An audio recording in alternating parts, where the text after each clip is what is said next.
There you Okay, go. good, thanks. Good, we got New York No, City. this was David, Hello. working on the Thank technology. you. Can you hear me? I can, yes. Can you hear us? Okay, good. Yes, loud and Can clear. you adjust the camera? Is it possible? I only see you right now. I'm Well, the because only she's one. speaking. I'm the Oh, okay. only one here.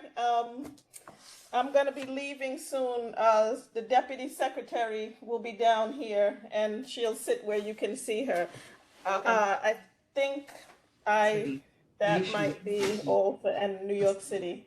Okay. So, generally have a problem with that, but ask her to, I guess, send me her we should telephone no number just longer just in receive case she get appeal disconnected or we have some determinations technical at the difficulties. committee. I can reach out to I her don't because I know you're understand going to why be in not. meetings. If she has a work Yes. cell, then she Useful wants value to to be give it me. nothing of any Okay, useful Buffalo, value with we're them, called but in. That's a value So judgment. I don't the think it's meeting right. has We started reach if out you wanna call proactively to in. people who we think have lost their way Sure. and try to correct them and prevent, further misunderstandings. You We would lose. lose that opportunity. But I think it's just, Do you want us to mute still? yes, Do you want to mute? I think it's just his All general right, so right here. view on me that he's This person.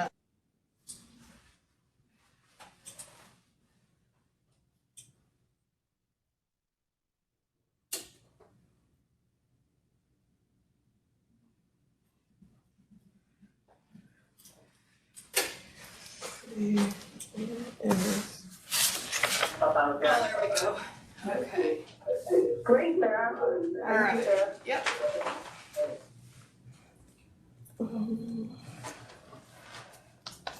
On mute.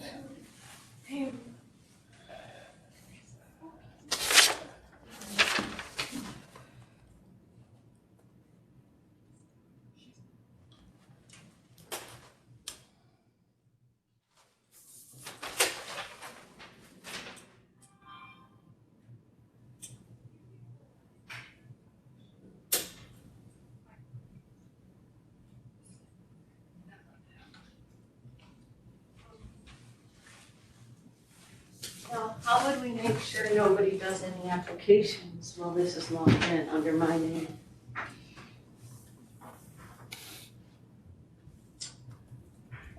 Hopefully, they won't touch anything. Well, I just I maybe can see sit what here. you're saying. Yeah.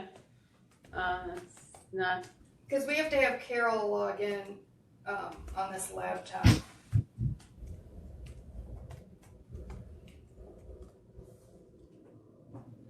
so should I just sit here while the meeting's going on? It's my login. Yeah, I know what you're saying. It's your login and so on. And it's not gonna be on there at all, right, what I just typed in? No. No, I don't even have this hooked up to this. Okay, So they just wanted to have it as a backup. okay. This might take several minutes. I don't know what is it doing. Because there's no generic login for this one. Yeah, so I'm not gonna leave my login just sitting here. I get what you're saying. We need someone from Department of State to log into that laptop. I did, but I don't want the applications used under my login, like, if I'm not sitting here. There's no applications, it's just the WebEx, and you have the permission of Brendan from Department of State, Carol. If you don't want to use yours, then Rhonda can log in. I just did log in, but one of us, I guess I'm just wondering with the application showing up on this laptop. But I guess the person will be on. The only thing that's gonna be used on the laptop is the WebEx. So, go ahead, do you need to do it? No. I can. I logged Here, in, look, I'll Tanya. delete. I'm sorry, I didn't hear you. I did log in, so she can access the WebEx. Oh, you did, perfect. Yeah. Anything, Carol, anything. But then what I'm just saying is, I wanna log off of this when it's done. Oh, when the meeting is done, perfect, yeah, definitely.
So this is the one that they wanted, you're saying they want this to keep in here? That's what I think Tanya's Okay. telling me today. So that's. I think we can probably get, Like a like generic just be local wiped or login something. or, you know, Yeah. something along those lines also. So when the meeting's over and they're done with this, I don't know who this person, do we know what the person's name is? I'm just gonna call.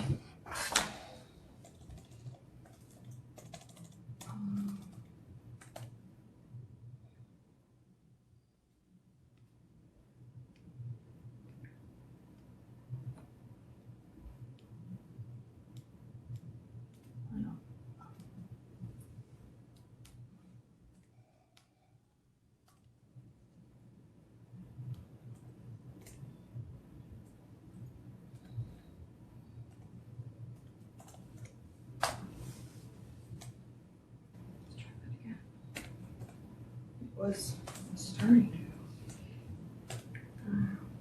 Okay, are you guys done with uploading anymore?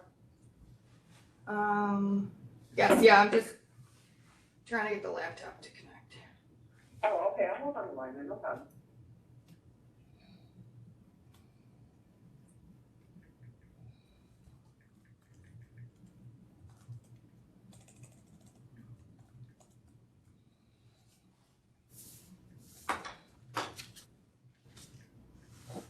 Later.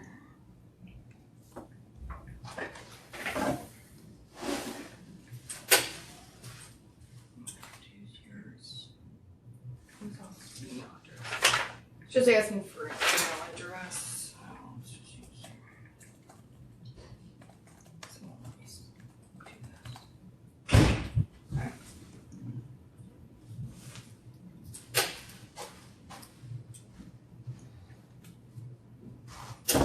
Alright, there we go. Alright, we're signed into the laptop and the video conference unit. Excellent, So we got two different options here. perfect, I do appreciate it, sir. Yeah, no problem. So we'll leave that muted. so at the end of this, I will just X off in the corner and I'll be logged off, the whole thing. Yep, so the red End button call. that ends it, yeah. And then Then to just log sign off. off, I would just X off and. I need to get off the call if you guys don't need me anymore. Oh, no, we're good. All right, have a great day, thank you so much, Sarah. Yep, no problem. All right, bye-bye. Okay. So then, I'll take the test off, unless you want her, you want to wait until this person's seated or? Yes, I'll wait till they get And in. then here's the mic. The mic was, there it is.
Good morning, everyone. We're still waiting on a quorum, but we thought we would unmute this room so you could hear us socialize until that time.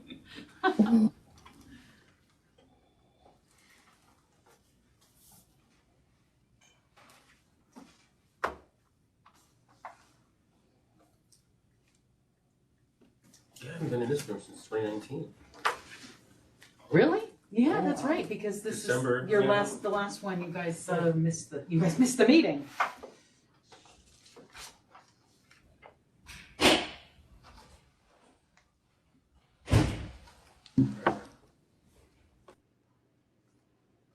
Again, nobody heard from Franklin.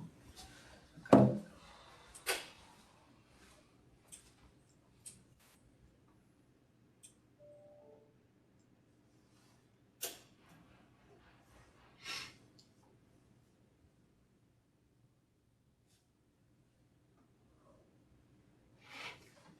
It is a massive piece of furniture. Yes.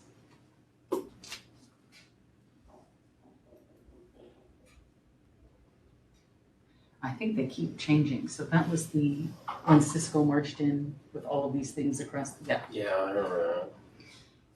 I remember that we went from a thing that hung like, and then we got furniture and the things that hang from the ceiling. But And then I like that it's integrated now because before you could see it move when you talked and it creeped me out. I was like, Oh, yeah, right. "Hey, I don't want you to stare. it's like a Weird, picture yeah. camera, right? It was Like, very uncomfortable. Yeah. yeah.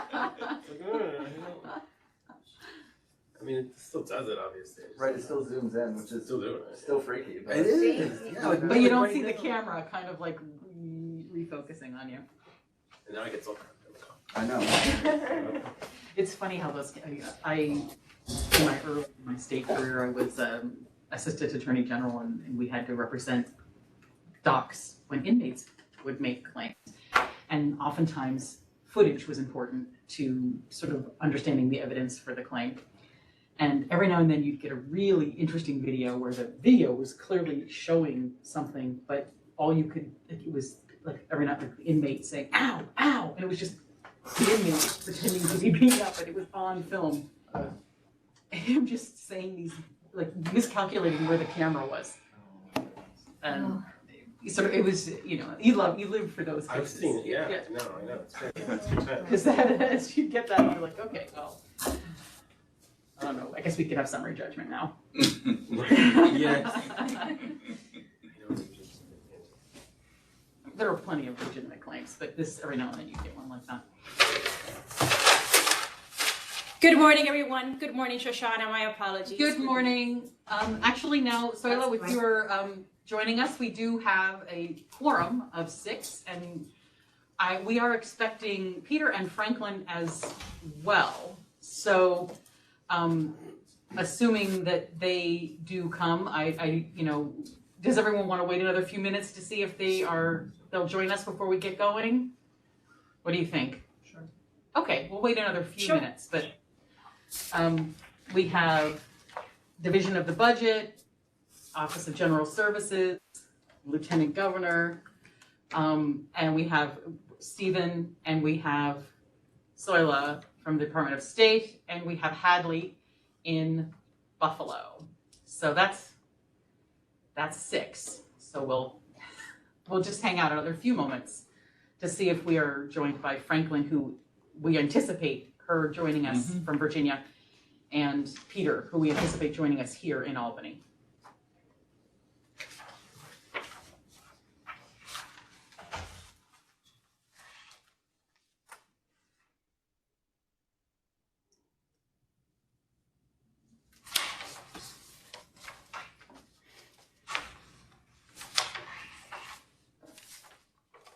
Candace, will you just, if we are not already recording, will you begin the recording? Kristen has control of it. Okay, I think she can probably hear us. Yeah. I see her name. Yes. The ailing. I see her name. Yeah, great, thank you.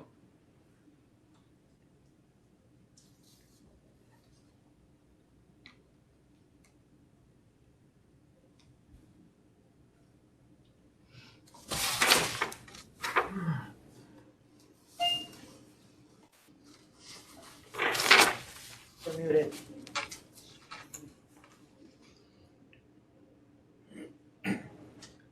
Hadley, I'm this going is to Kristen respond. Hi, this is Kristen O'Neill. I'm the host, but I'm not able to unmute your room, like the larger Buffalo room. I'm not sure if you see an unmute button One, on two, your. three. Yes, We we got it. gotcha. Great, thank you. I'm going to reply to Franklin's email of this morning and just Yes.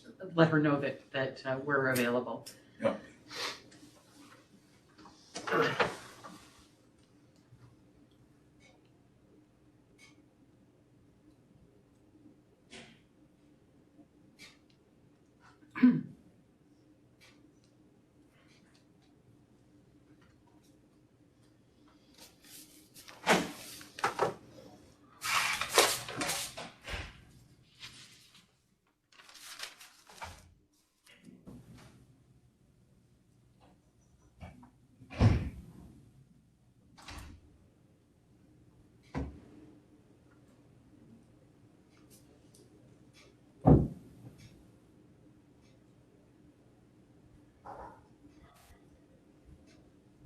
right, I think we can get started. And we'll go slow at the beginning and hope that by the time we're ready to have a conversation about the draft of the annual report, we're joined by the rest of those who intend to join us. So good morning, I'm Shoshana Hule. I'm the director of the committee, and with me on my staff this morning in person are Kristen Smith and Candace Watson. And with me by WebEx this morning on my staff are Kristen O'Neill and Jake Forkin. And in the room in Albany, we have, and we'll go around and say who we are. Hi, Joel Lombardi, Deputy General Counsel, DOE. Stephen Waters, the Rome Sentinel Company, Senate appointment. Ian McCallum, Associate Attorney with the Office of General Services. Amanda DeSantis, Deputy Chief of Staff, Lieutenant Governor's Office. Great, and in New York City we have? Good morning, this is Zoila Del Castillo, Deputy Secretary of State for Economic Opportunity for the Department of State. And in Buffalo? Hi, this is Hadley Horrigan. Hi, welcome.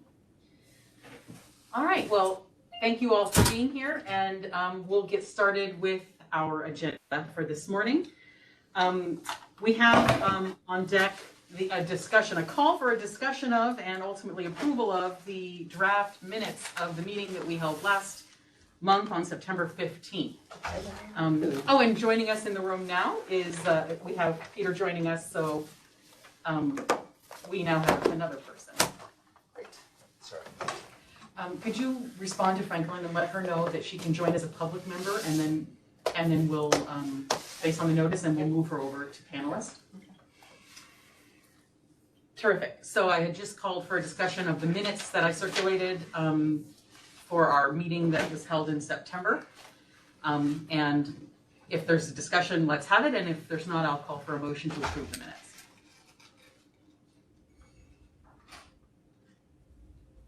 Hearing no discussion. I remove it. I would just, my name is misspelled. Oh, well, we would definitely want to fix that. 2 M's in Grimm. Do we have to call for a vote on that? That's indeed. It's a friendly one.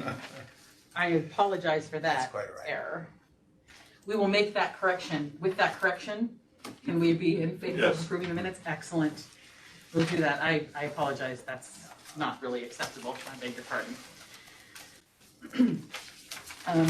Great, thank you. The next thing we have on the agenda is a discussion of the draft report that I circulated to you all and posted on the internet as media materials for this meeting. Since that time, we've had a few,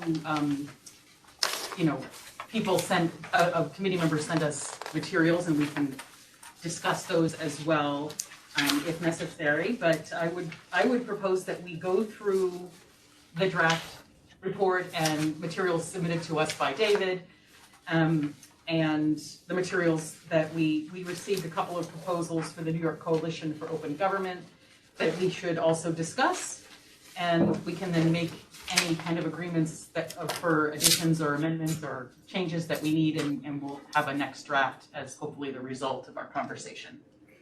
Great. So turning to,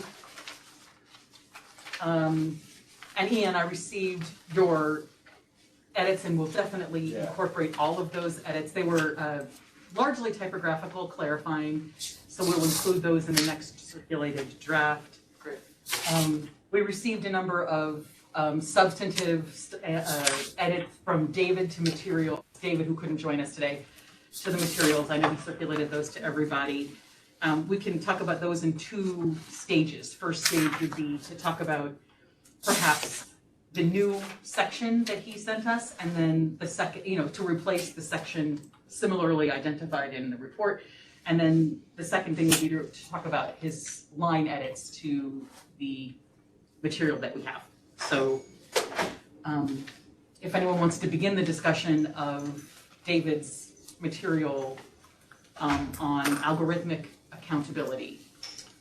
Just a typo, accused a person of fraud in the second paragraph. Okay. Yeah. I think there were, in his line edits, there were 1 or 2 things like that, which we'll take care of as well. So I know that until this point, we circulated this, my staff and I circulated a section on algorithms in the draft report. I think it was largely as an attempt to understand where David was coming from and to recognize that he wanted us to discuss this in the report, and an acknowledgement that our last meeting, we thought we would approach this.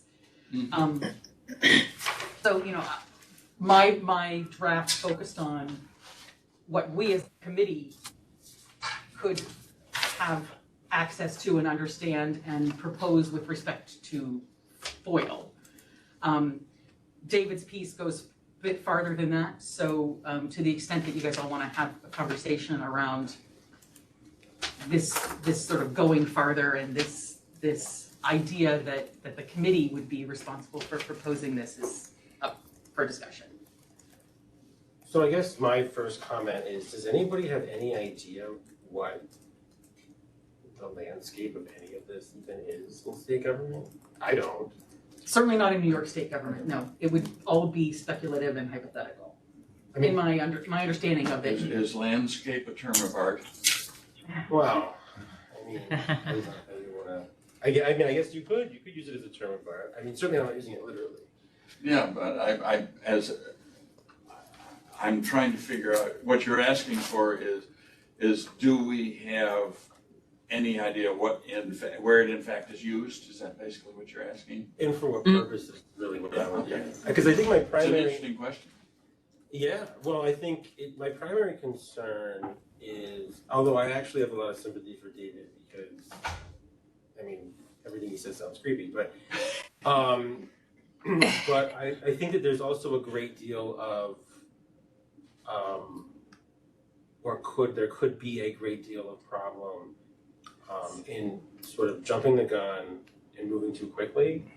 I'm thinking primarily, again, as a records access officer, I'm sure everybody here hates me talking about that because I think I'm the only one, unless somebody else is as well now.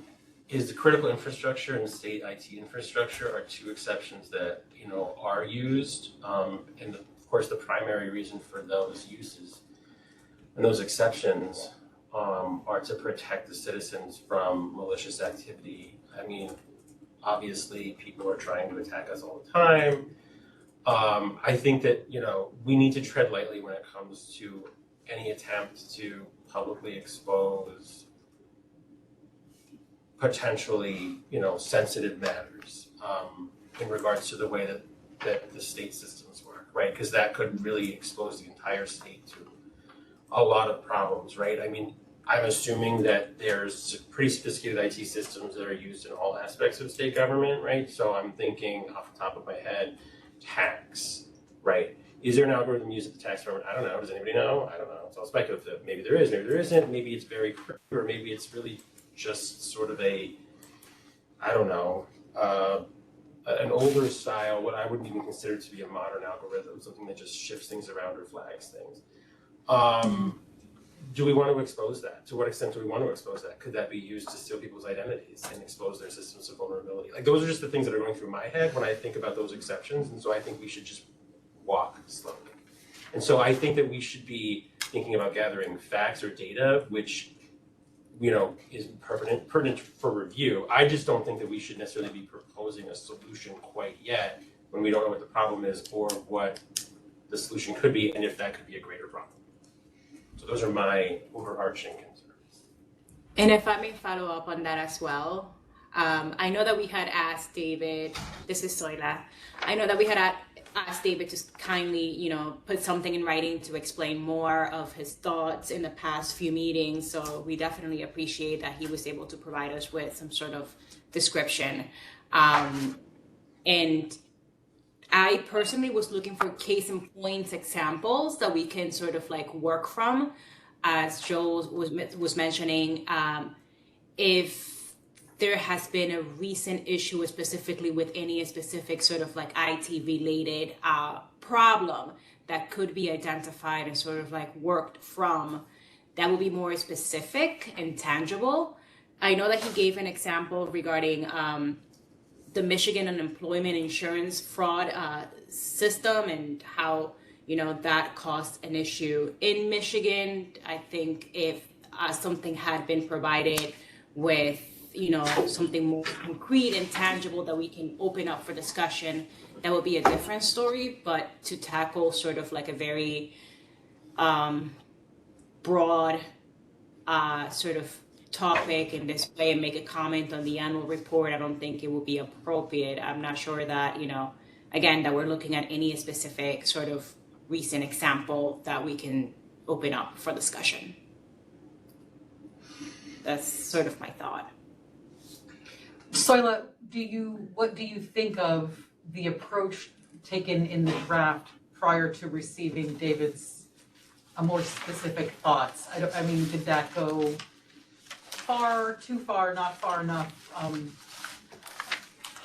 This was essentially our attempt to interpret and be as concrete as we could in light of sort of the absence of what you were saying you felt would be required before we went farther. Shoshana, can I you don't point mean to me put you to on the the spot, page? Soila. No, it's okay. Can you point me to the page? Page 9. I believe it's page 9, section E. Yeah, sorry, we don't yet have the table of contents inserted. I know this is Stephen's bugaboo, but we'll mark it for tables. We left it. Next draft. Yes.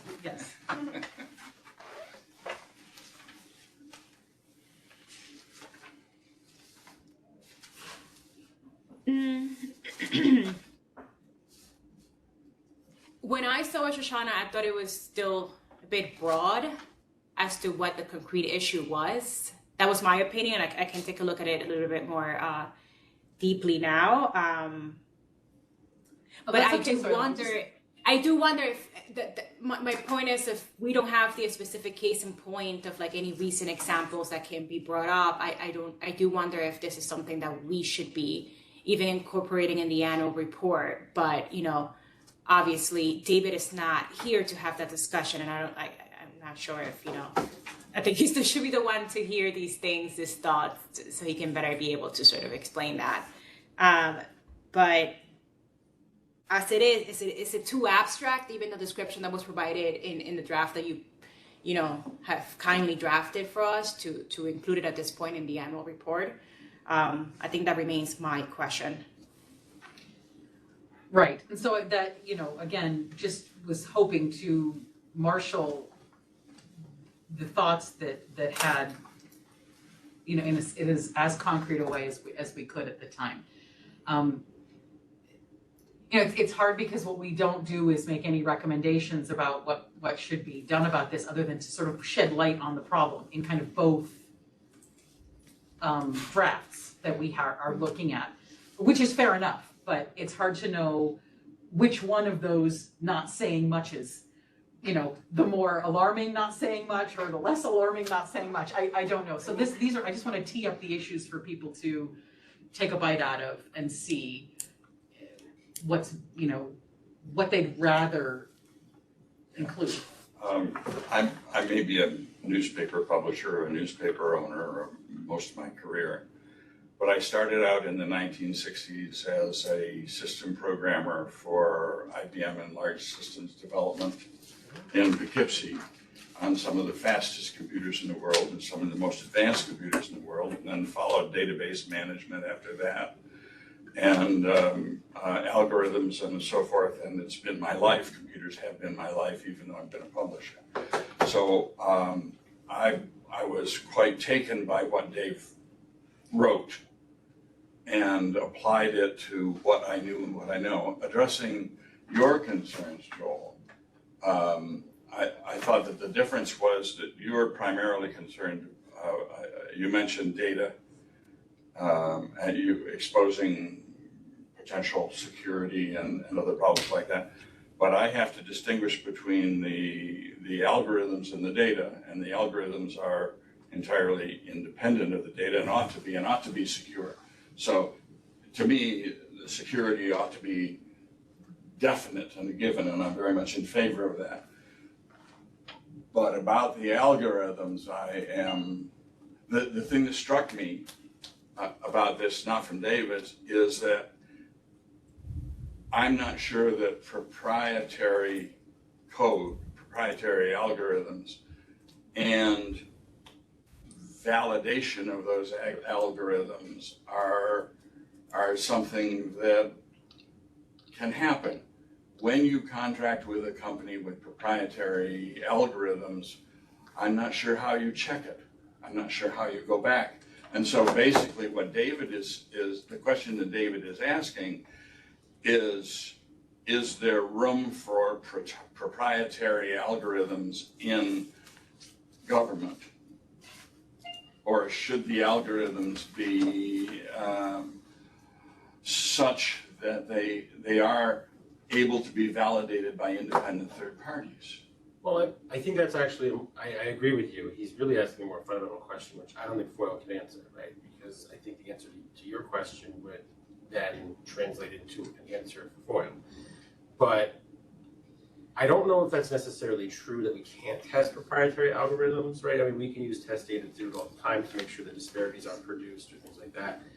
I mean, but to the extent that an individual corporation would allow for independent testing, you know, as a condition of contract, that I don't know. I guess it would be dependent on the relationship with the state, probably on a, you know, on an ad hoc basis, you know, one by one basis. But I mean, I think that you're right. I mean, if an entity that we need or desire to contract with for a particular purpose refuses to allow us to check our algorithm and says, trust us, here's our data, I mean, what do? You just abandon it, the project, or what do you do? Well, you know, you go to OGS and you ask OGS to put into the solicitation these barriers to entry, and then you see who is remaining, but which can work. Strong arm tactics usually do work in this if you have the power. So I worked in the Netherlands for 2.5 years at the University of Nijmegen in the science and mathematics computer center there, and was fortunate enough to take some courses from Edgar Dijkstra. Edgar Dijkstra invented ALGOL, programming language, way back in the early 1970s, and his goal was program provability. And how can you know whether something happens to be accurate? Is a programmer a writer, or is a programmer really a bug remover? And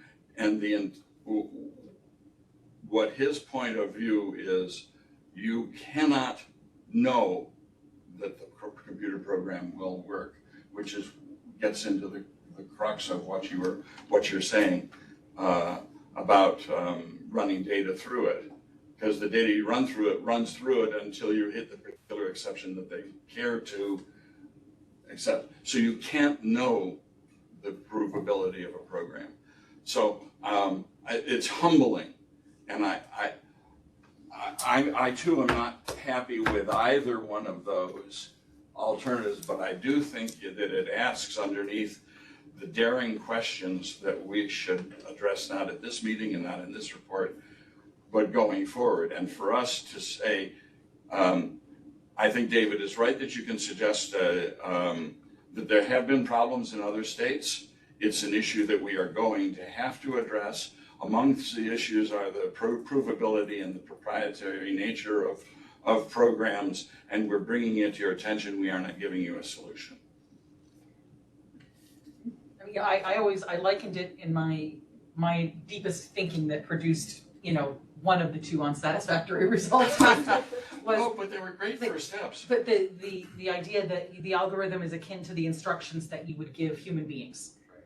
You know, and then the inputs that are required for the algorithm to churn out whatever result that you get. So to the extent that we as a people have access to, under our current law, the inputs, to the extent not exempt, that go into human decision making, so too should we have the inputs that, or the instructions to the computer or the instructions to the human at some fundamental level.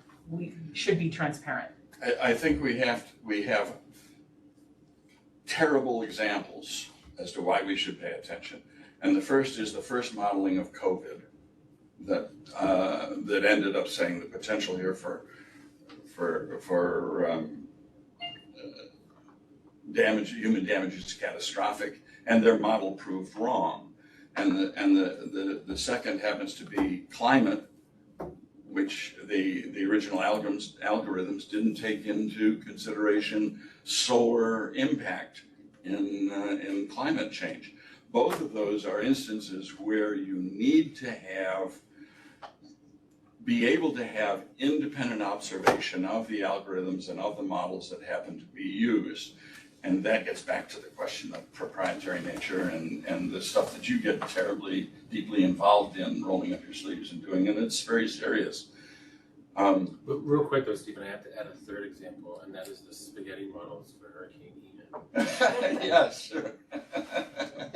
Yeah, and there are so many out there. Yeah. So we can't not include anything if the double negative makes sense. I think it's terribly important for us to say, this is obviously a problem because it's appeared in other states and it's something we are going to have to address. Therefore, we would like to know from other organizations, where are these, this is your landscape, where are these used?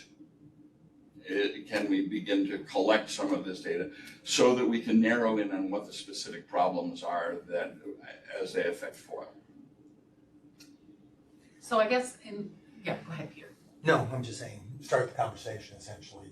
Yeah.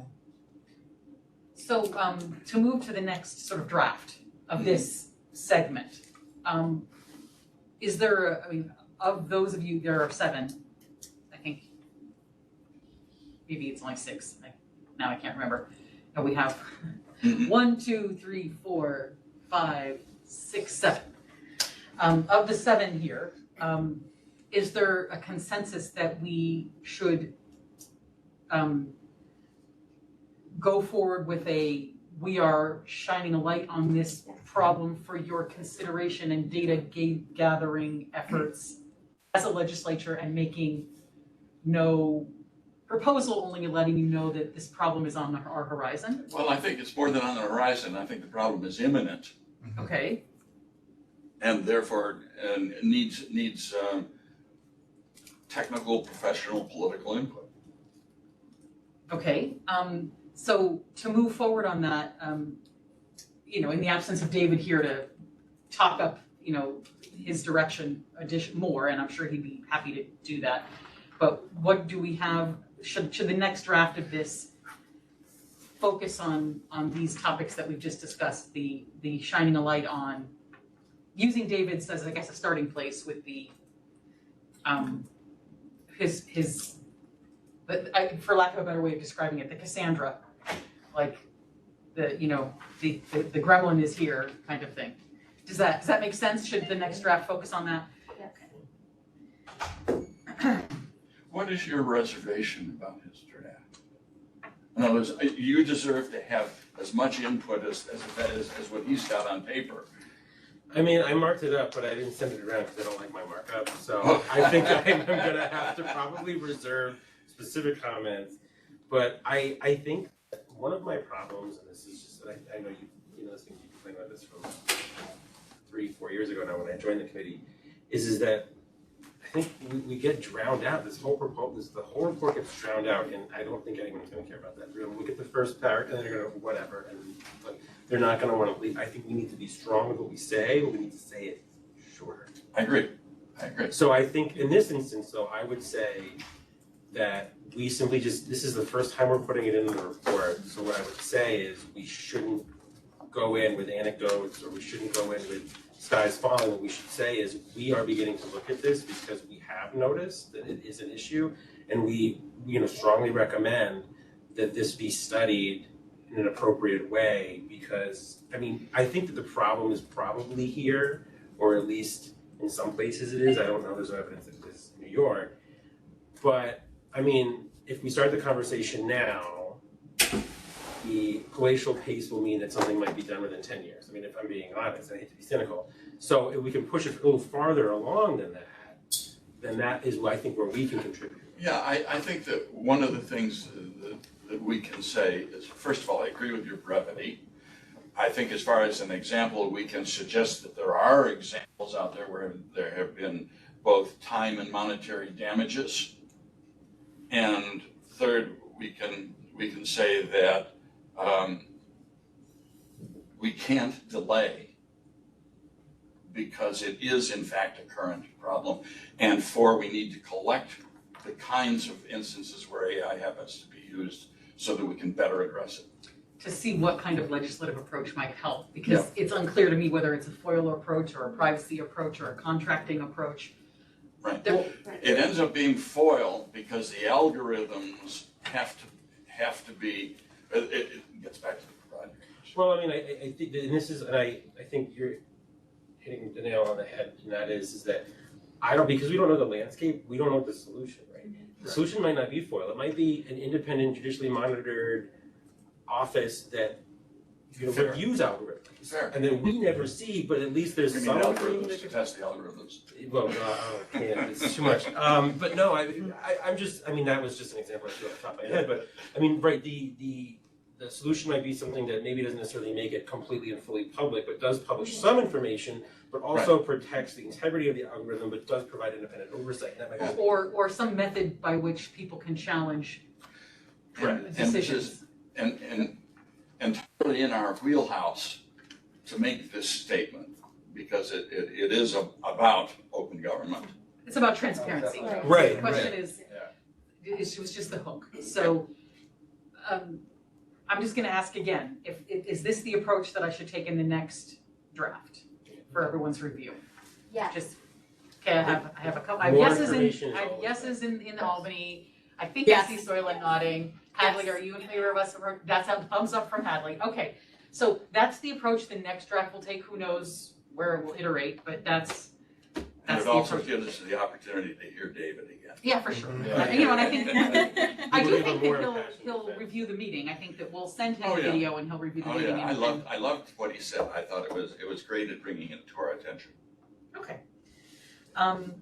There was also a statement that it should be focused on, we should emphasize it as our first.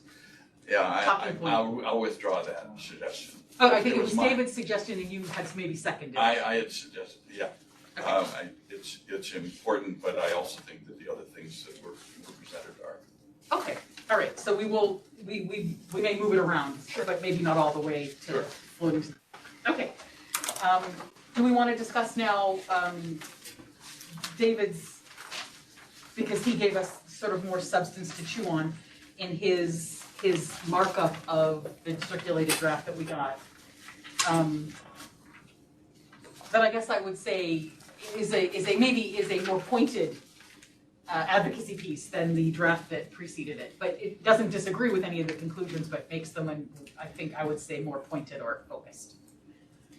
So I open that up, and that would start on page 1. I'll start because I'm always the one that complains. So I actually, and I think, my style is well known on the committee, is that I and I've said this a million times, I'm not an advocate personally for or against anything in particular. I think my problem with the intro, and I mean, it's really not an intro, right? It's a proposal. There's no intro. It's- Right, well, yeah. I didn't have one there yet. The discussion of the first proposal. Is that what Yeah, it is? exactly, okay. yeah. I mean, I'm number 2A, yeah. Yeah.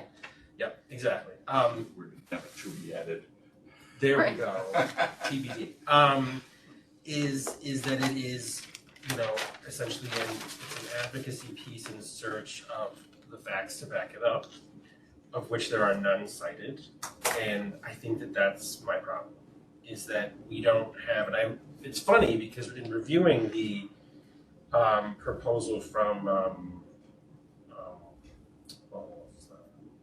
Coalition? what is it, the Coalition for Open Government. Coalition for Open Government, apologize to Paul if you're listening, I need to forget that. Is that his second proposal, which I actually think we definitely should talk about on this team, because there's some things I really like about it, and there's some things I take exception to, may actually solve the problem, I don't know. Because we don't have the facts about what's going on in the agencies with FOIL every year in a consolidated manner. And we haven't done really a deep dive, I don't think, to see what the problem is, like what are the wait times and what metrics are we even collecting. So that's number one. Number two is I did want to use that opportunity to segue into this fact gathering problem that I have this first proposal here. To ask you, Shoshana, if you could, real quick, just to inform me, to let me know what metrics you guys collect, because I know that you do review. Because I don't think Paul's correct in his note. I think that you guys do review all the appeals you get, right? You don't? Do you just file them away? I think you review them. We absolutely review them. Do you review every single one? Every single one. Every single one. Okay. So I know that you guys could probably collect some metrics from there, but then some of those metrics could be subjective. Like if you ask, "What's the problem here?" I mean, I don't know what. I don't know. Or like, what was the delay? Was the delay justified? Was it not? I mean, those are subjective. So I guess it's hard to know. But I think that we do need some facts or some basis before we say that everything is horrible. And I don't know if the committee can help that because you have those existing provisions. And if you're reviewing every single one, I think that you do have value to add. I don't know if the staff has an opinion or if you do collect metrics beyond just received date, whatever, review date or whatever. Anyway, that's my problem with the intro. I actually don't think it's wrong. And I think there's a theoretical problem. I don't have a theoretical problem with always proposing change based on a law that is very old, right? I mean, it's clearly meant to address a paper world. I mean, that's obvious when you read it, although there's been tweaks over the years. So I don't necessarily disagree that we should always be looking for change. I just don't know if it's as bad. And I mean, again, as a records access officer, I'm trying not to think. But I also think we need facts to back it up. Otherwise, we're just complaining. So,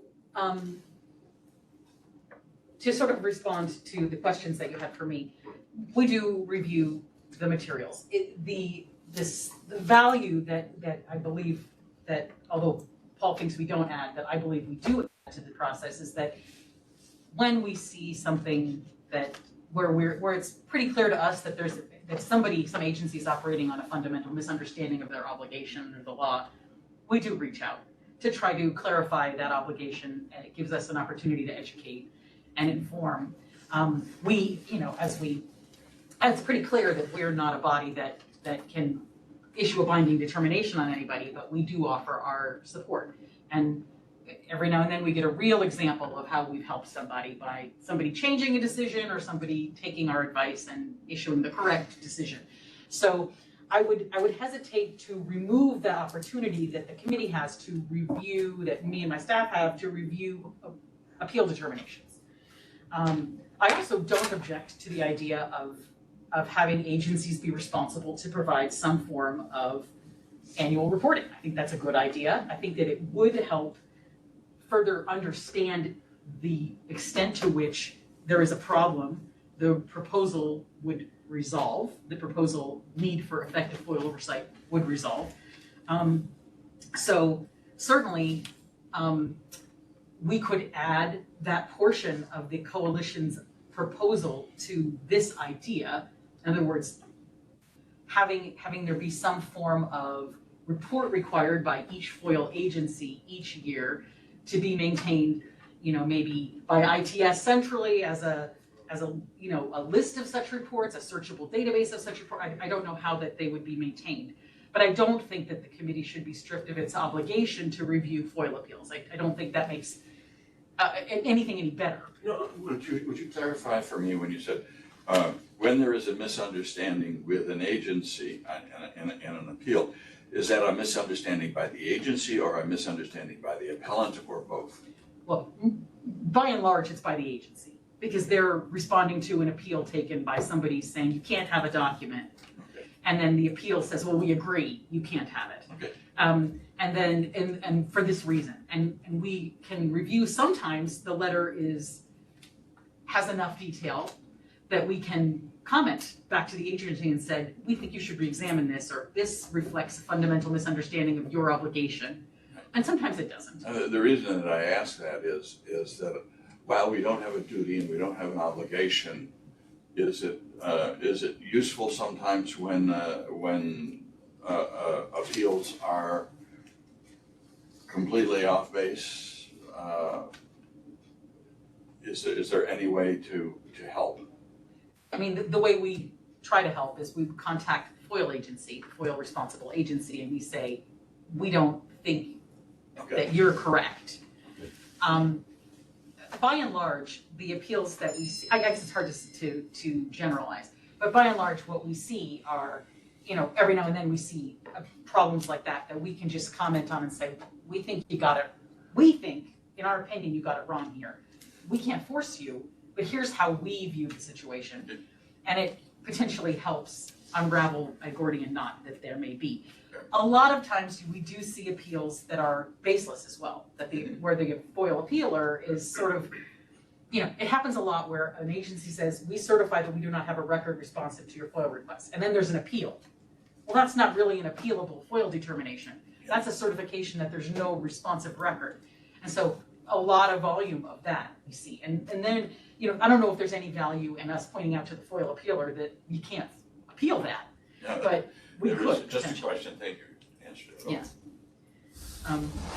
So just to wrap, I just want to tie what I into a bow with the combination of what the coalition proposed, or at least part of what they proposed, which would be, I don't know, some metrics being collected centrally on an annual basis, would be the segue for potential reforms, right? So I think if I would my suggestion would be, that would be the proposal, so in 2A, that would be sort of the proposal that we would make in some vague way, or as specific as we want to, if we want to refine that proposal before December, to say that is something that we think should happen to more effectively, inform potential fixes that we're discussing in 2A. Because I think otherwise we're looking at other states' examples which are less complicated than ours or have very different legal regimes than ours. For sure. Or we're sort of throwing darts, which is a good time, but it's maybe not fix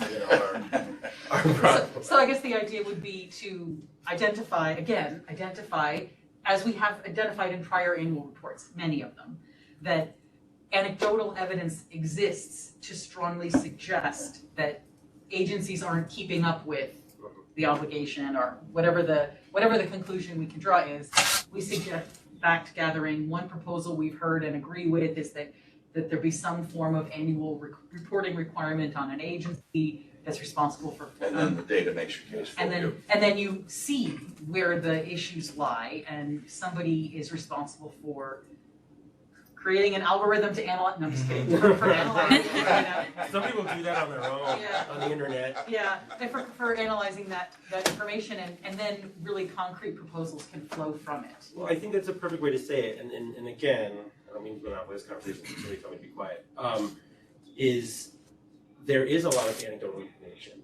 I would like to think that, the agency whose FOIL office I oversee doesn't have any of those problems, or at least if there are, they're We've never heard of any, Joel. I know. But that doesn't mean that they don't exist. So I'm looking at my own world and the world that I have, sort of a vision into, and there's really no systemic problems that I know of. I'd be happy to correct them if there were, but then I do hear stories. So there's definitely anecdotes out there, and I'm like, oh well, that's obviously a total mess up, right? Or like, well, what are they talking about? Based on the facts that you do know, which may not be complete. And so I don't think that there's no evidence. There's just not enough facts or data to say what the right solution is, because some of those problems were probably just mistakes. People are people, but some of them might be systemic. I don't know. And I guess, Joel, just to say that I do think that we have in the past there have been attempts to sort of systematically understand the breadth of the problem, and Reinvent Albany has done some. I think Muck Rock has done some.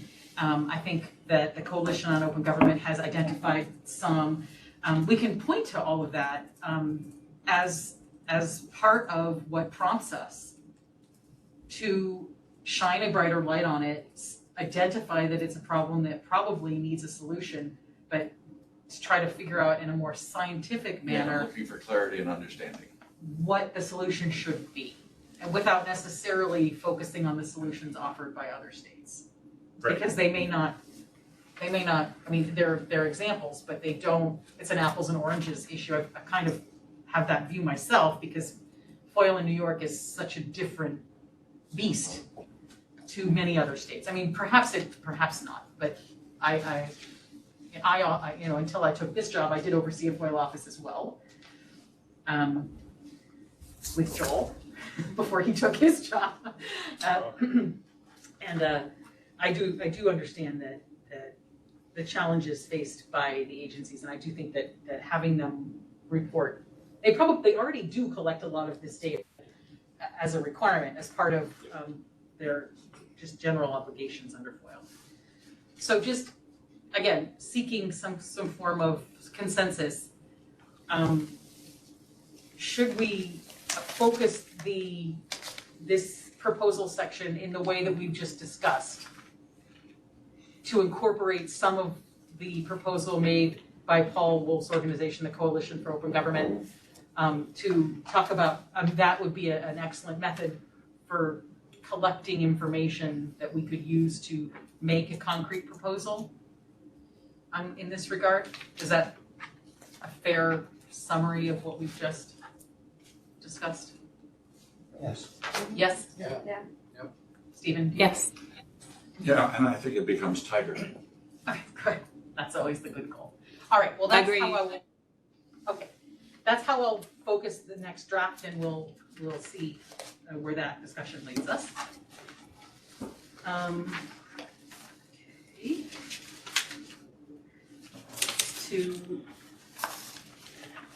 I think the next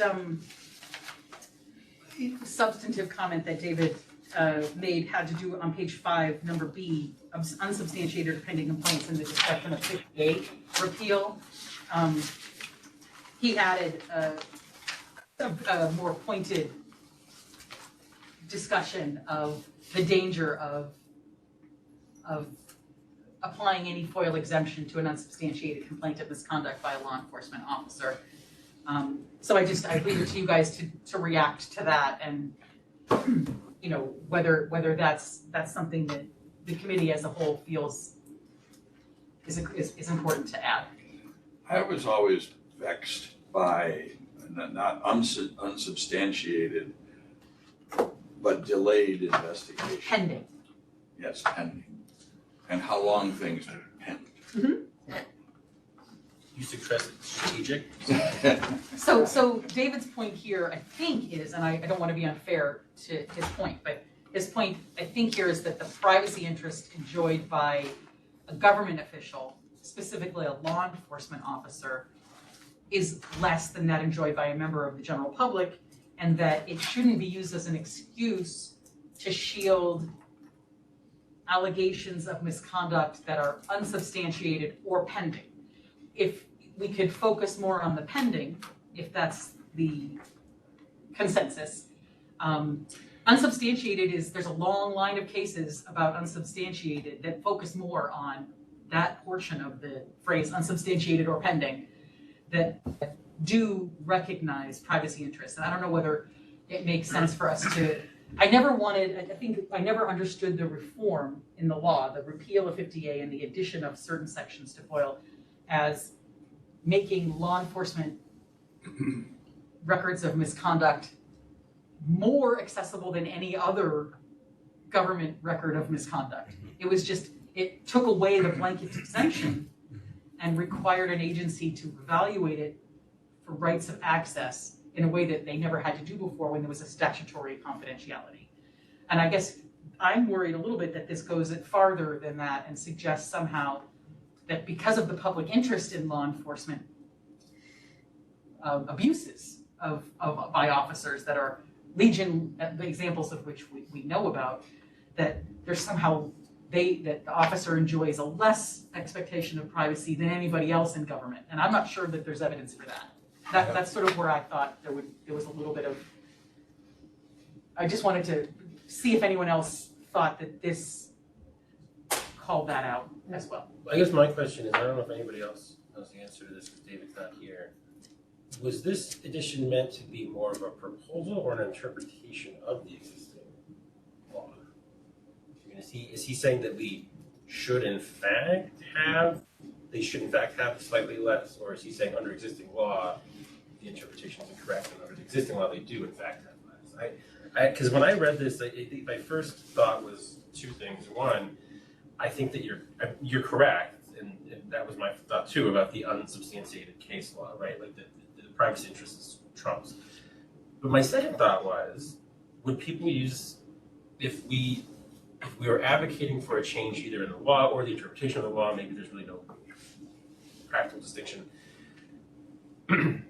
What are the, I mean, does this kind of behavior then encourage unsubstantiated complaints to be used as weapons against people or retaliation? Or I don't know, that was my second thought. But that's really more of a public policy question.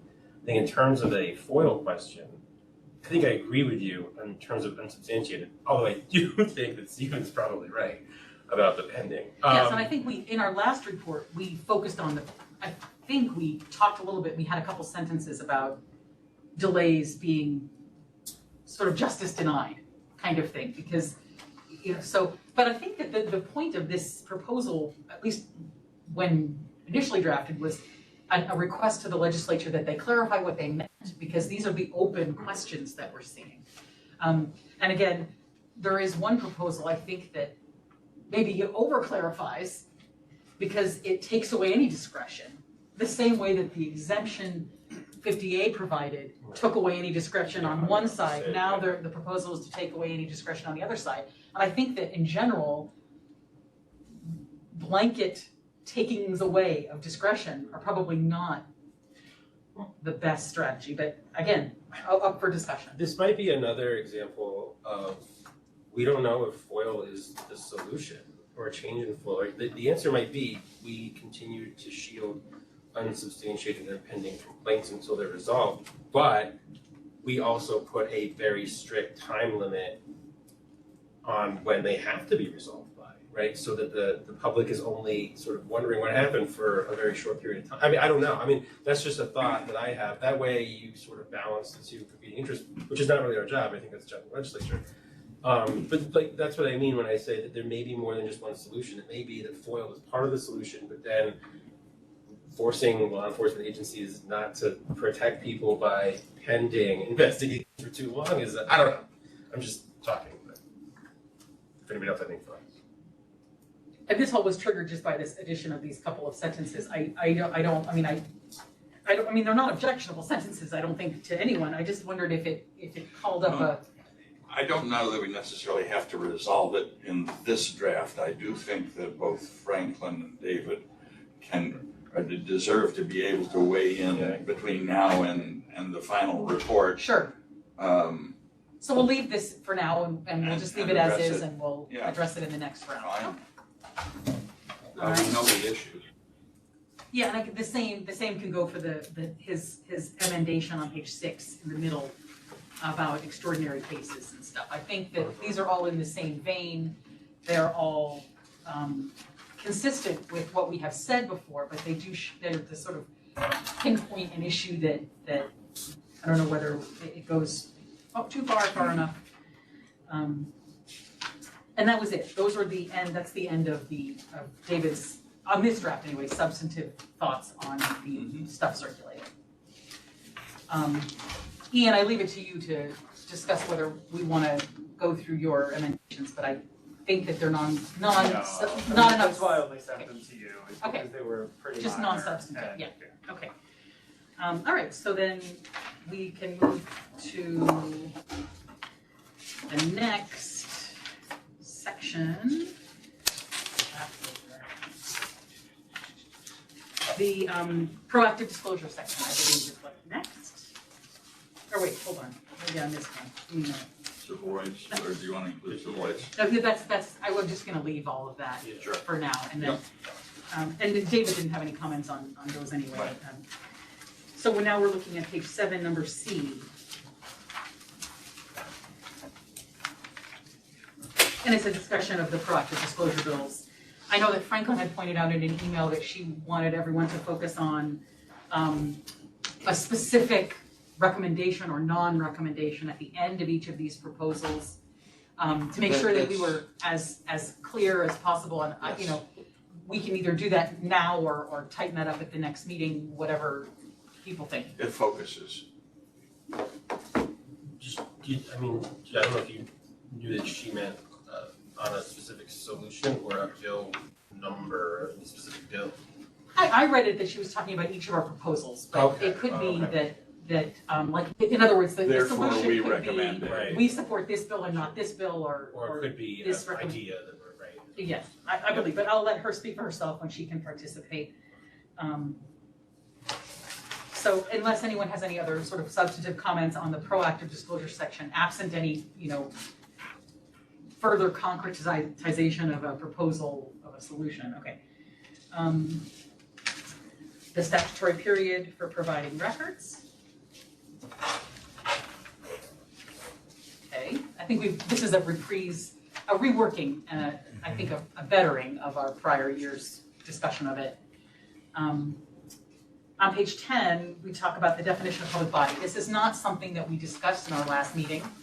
However, it is something that has come up a lot recently. I think it's been triggered by the more intense focus on the open meetings law as the provisions for remote meetings have sunsetted. More people are focused on the sort of the quorum requirement and whether a body is in fact even subject to the requirements of the open meetings law. The issue is a sentence got added to the definition of public body in one of the more recent amendments to this section. It's been amended a couple of times recently.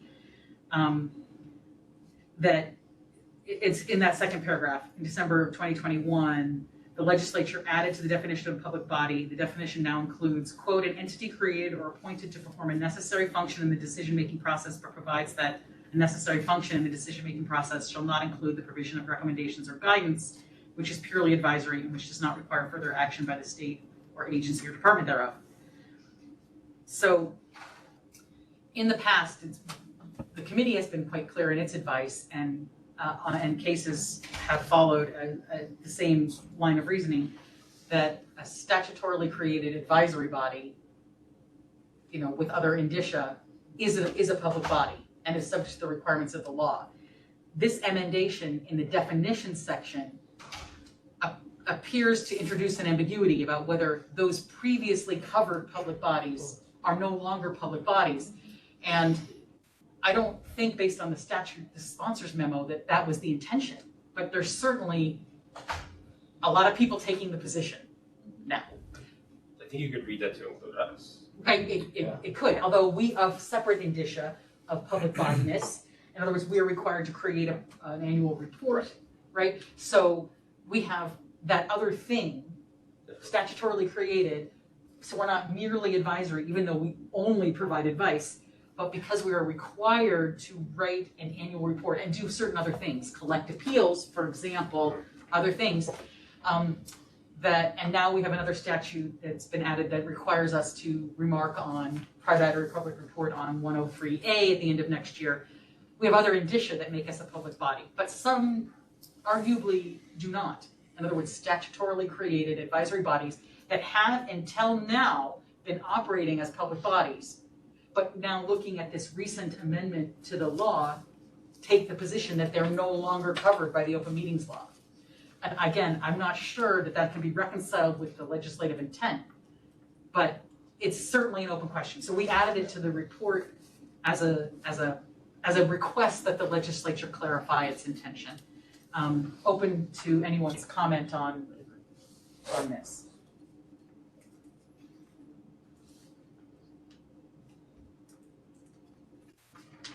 Well, we can. Hearing no objections. I guess the only question I have to that is the final sentence there that talks about resolving the ambiguities. I don't know that, do we want to invite the courts to weigh in, or do we just want to hope that the legislature does it? Well, either one is required. I think that ultimately, if the courts weigh in first, then the legislature will have to change it. Okay. Yeah. We need that as our prime mission is to provide advice to people who ask this question. Sure. What we can provide is the advice in the paragraphs above, which is, we think that the legislature didn't intend for a previously covered body to now be excluded, but we're not sure. And I don't know what a court would say about this, The legislature should probably clarify their intention, but in the absence of that, a court could decide. Rather than we believe and require that, I would say these potential ambiguities call for either the legislature or the courts to weigh in. Okay. It just takes the we out of it and states the case.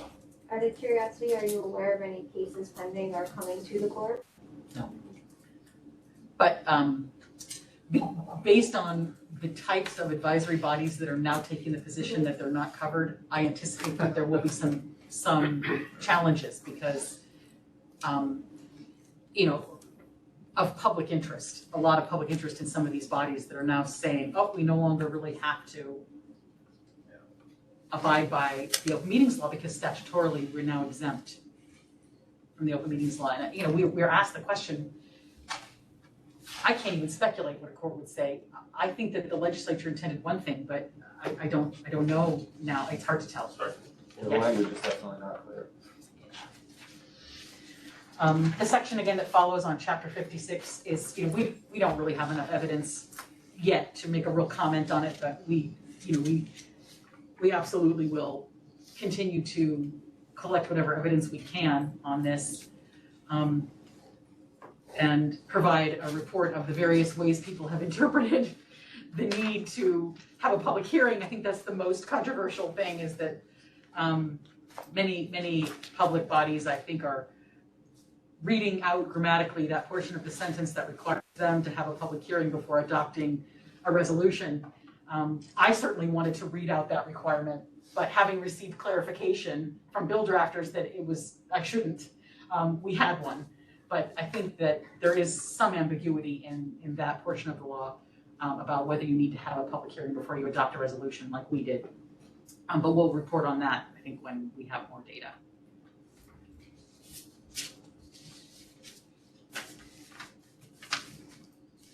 And then there are the appendices that follow.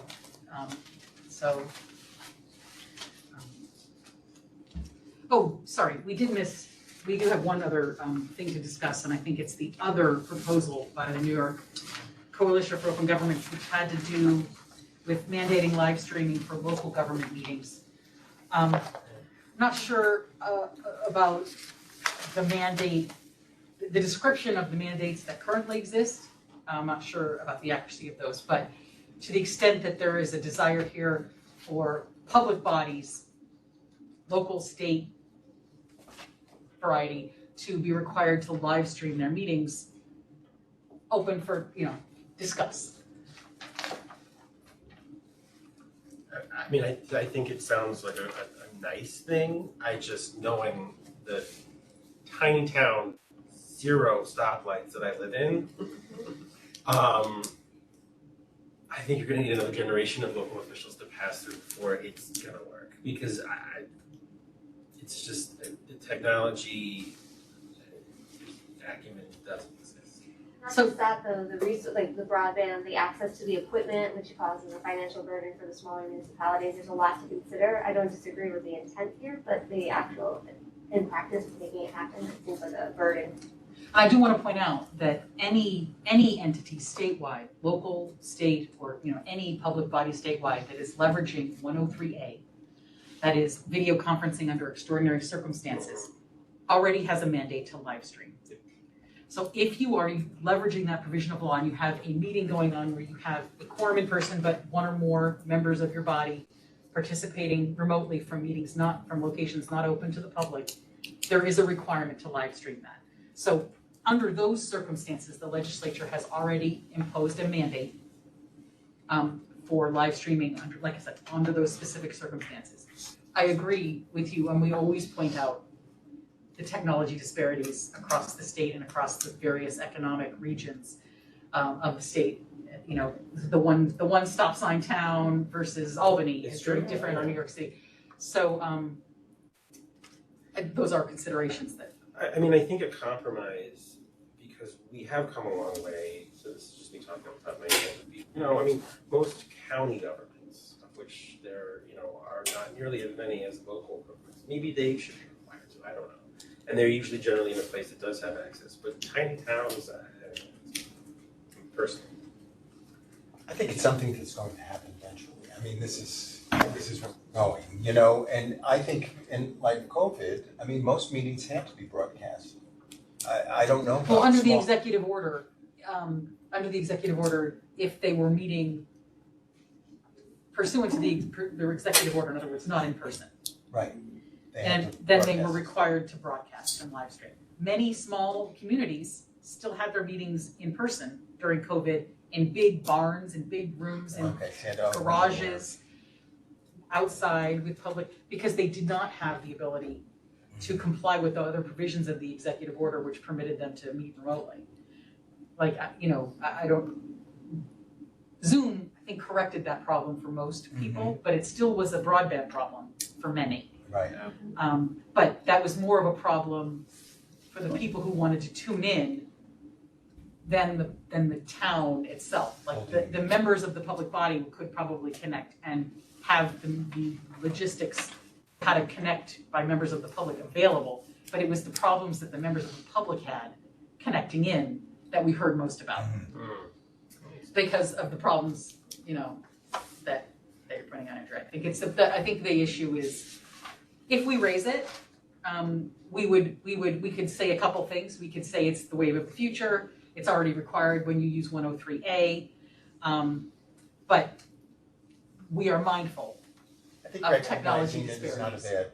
bad thing. I mean, don't Yeah. the direction, but recognizing it. On the broadband access, a lot of the systems I know that we've used, they allow for a telephone dial-in too, so you can just Right. listen. You might not be able to see it, but you can usually access through a phone. Right, Did the executive order, did that require video and audio or just audio? just audio. Just audio, right? So that might be also a good thing too. Perhaps somebody could enlighten me about the rationale for if somebody happens to be a member of a board and calls in on that board, why does he or she have to call in from a publicly accessible place? I think that this is the open meetings law has long been the ability of the public to join the public officials and the public bodies that impact their lives and look them in the eye. And that's always been the fundament of the open meetings law. Does it make sense now? Maybe less sense than it used to make. And this was the actual topic of the the Assembly's hearing in last October, a year ago, on this topic. Should we extend remote meetings so that people can continue to meet from private locations as long as I can understand where you might say if three or more are gathered together, then that's an instance where you have more than an individual in an isolated circumstance. So I just think that there's room for a distinction. If somebody has COVID and doesn't want to infect anyone else, calls in from home, it would be foolish. Well, so again, There are exceptions. and we adopted a resolution forbidding us to allow the person with COVID to participate. But the way that the legislature, in its wisdom and in the result of the budget-making process, concluded that the people in the room had to be a quorum, Yes. and that the other requirements would be triggered if somebody was not forming a part of the quorum but participating because they had COVID from a private location.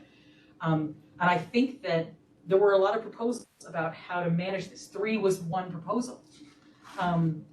But they were defeated in the budget-making process, I think because of the intention by the members of the legislature, at least a majority of them, that they didn't want to disadvantage in-person participation.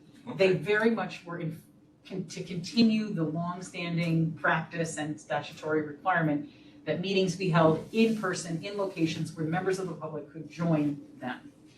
And they wanted to make it available but difficult. This is my takeaway. So that the exception that now applies in 103A is limited and intentionally limited. I would be in favor of them encouraging local places like libraries to be equipped for streaming, and in the small instances in the neighborhood, that there might be, that the government might consider some sort of bandwidth encouragement so that everybody can have access in a local public place. But that doesn't necessarily follow within our mandate. I mean, certainly when we are asked, so a lot of public bodies will reach out to us and say, someone's in Florida. Yeah. And we don't have a quorum in person, or, we don't have 103A, yet because we haven't passed a local law or formed a resolution or had a public hearing. My first advice is always tell your person to go to the public library and then put the public library's address in the meeting notice. So bring their laptop to the public library and have everybody available to look and be with it. Nobody ever shows up. In fact, but that's good advice. but yeah, that's what we have historically said, because you don't want them in your living room, and this wouldn't work for COVID. But you don't want them in your living room necessarily. But if you are legitimately, like, even traveling for business, Location challenge. traveling for business, and you have access to a conference room at a hotel or a library, those are public places that you can invite members of the public to join you in, and that's how we've gotten around that issue. The structure of public meetings too is that it's open to the public. They can engage, lobby, or have a conversation with their representative Before or after. And they can also then have multiple conversations with different ones to, if they're lobbying, if they're just meeting in one place with one person, it kind of puts a constituents of the same mindset with the same person, and there isn't that kind of flow either. So I mean, there's structure here that we, has worked for so long that we have to consider. Yeah, and the media were proponents of this this idea that you've just articulated as well. In the hearing, there was a lot of the sort of anti expanding remoteness was by media organizations and groups and transparency groups that were afraid that it would prevent those interactions, those before and after type of interactions, those in-person interactions from occurring, and be sort of act as a disincentive for engagement.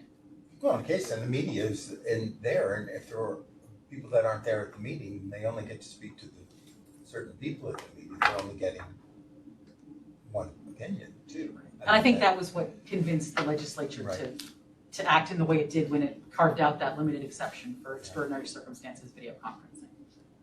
But I agree with you. I think we can say, this is something that we have brought to our attention. Look at this. I mean, we understand that it's something for the future, but there are municipalities that don't have the accessibility at this point to do this and further conversation.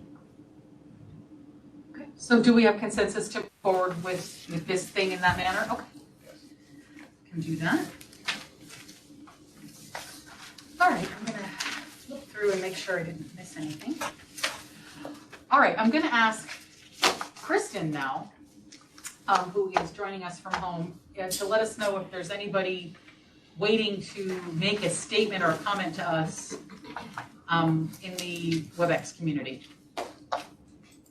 Okay, I'm looking at our list of attendees, and I do see two people with their hands up. The first person I'm going to call on is Mr. Wolf. I'm going to unmute him. Hold on just a second. I just got to fix my apologies. One moment.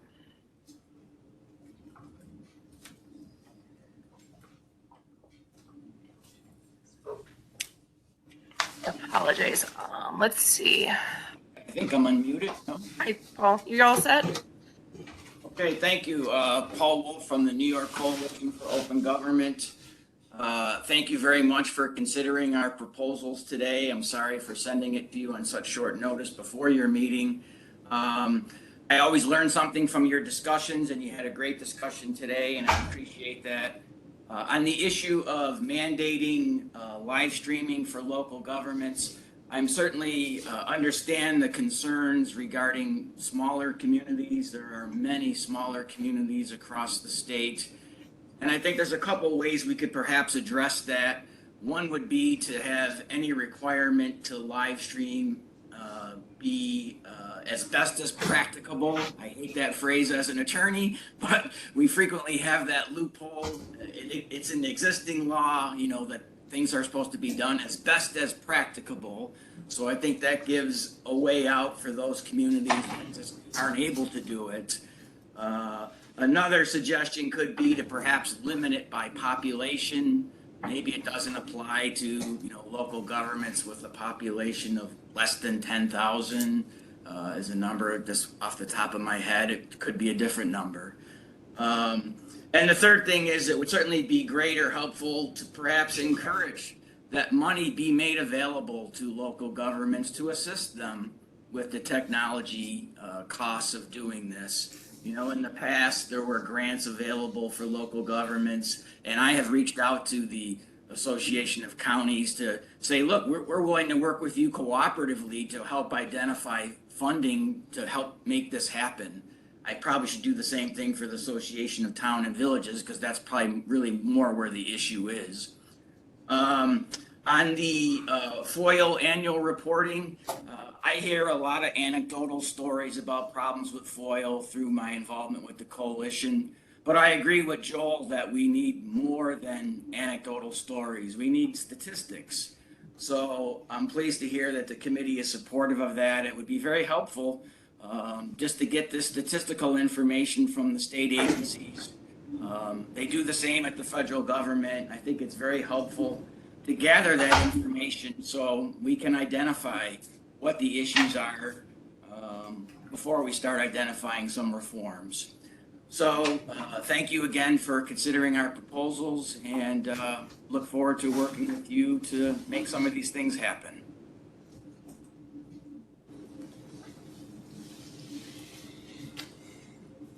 Thanks, Paul.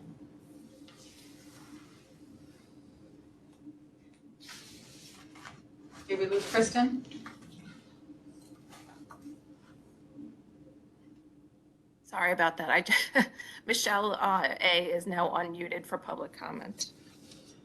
Yes, thank you for your time. I also am with the New York Coalition for Open Government. And just wanted to make a comment about something the executive director had said, that New York FOIL is a different beast than other states, and that New York may not want to look at other states.